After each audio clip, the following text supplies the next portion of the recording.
રાજકોટના ગોંડલ માર્કેટિંગ યાર્ડમાં સિઝનમાં સૌપ્રથમ વખત મરચાની આવક. યાર્ડના ચેરમેને પૂજાવિધિ કરી અને ખેડૂત વેપારીનું કુમકુમ તિલક કરવામાં આવ્યું. મરચાની હરાજીમાં આવેલા પ્રથમ ખેડૂતને શિલ્ડ આપી સન્માન કરાયું. સિઝનમાં પ્રથમ વખત અંદાજે 3,500 થી 4,000 મરચાની ભારીની આવક થઈ, જે હરાજીમાં મુહૂર્તમાં સાનિયા મરચાના 20 કિલોના રેકોર્ડ બ્રેક ભાવ ₹23,113 સુધીના બોલાયા. અનીડા ભાલોડી ગામના સંદીપભાઈ નામના ખેડૂતને મુહૂર્તનો ભાવ મળ્યો. બિલનાથ ટ્રેડિંગ કંપની ધરાવતા જગદીશભાઈ નામના વેપારીએ મુહૂર્તનો ભાવ બોલ્યો. તો યાર્ડમાં મરચાની હરાજીમાં સરેરાશ ભાવ 3,000 થી લઈ 6,000 સુધીના બોલાઈ રહ્યા છે.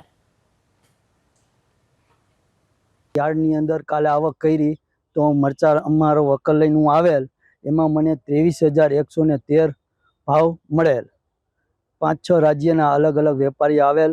પેલી ભારીની બોણી હતી તો એમાં ઊંચી બોણી લાગવાથી મને ભાવ 23,113 મળેલ છે.